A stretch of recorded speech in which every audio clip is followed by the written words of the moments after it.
झारग्राम जिले में बाढ़ की स्थिति का जायजा लेने के लिए राज्य के सिंचाई मंत्री मानस भुइया पहुंचे। उन्होंने सबसे पहले गोपी बल्लभपुर 2 नंबर ब्लॉक के तपतिया इलाके में बने कचरे का निरीक्षण किया। उन्होंने कहा कि बाढ़ की समस्या को जल्द दूर करने के लिए आवश्यक कदम उठाए जाएंगे।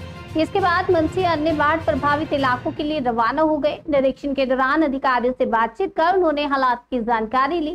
स्थानीय लोगों ने बाढ़ से जुड़ी समस्याएं मंत्री के सामने रखी। मंत्री ने भरोसा दिलाया कि हर संभव मदद की जाएगी। प्रशासन ने भी राहत कार्यों को तेज करने का आश्वासन दिया।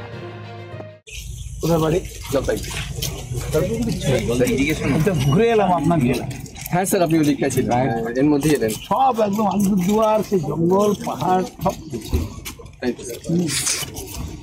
জলপাইগুড়ি টাউনে কোন পাড়া? স্যার নতুন পাড়া, মোহন ঘোষের ওয়ার্ড ছিল। মোহন আমার সহকর্মী ছিল স্যার। 3 বছর হতে যায়, 3 বছর ধরে বিধানসভাটা ভোটটা করে আরে স্যারকে বল দুজনকে দিয়ে করে এইটা ভালো আছে কাজের। কালকে সন্ধ্যার সময় তো গতকাল সন্ধ্যার সময় মার খাবে ওইদিকে বারবার দেবু ওইদিকে কেন যাচ্ছিস? সবাই কোন দিকে আছে?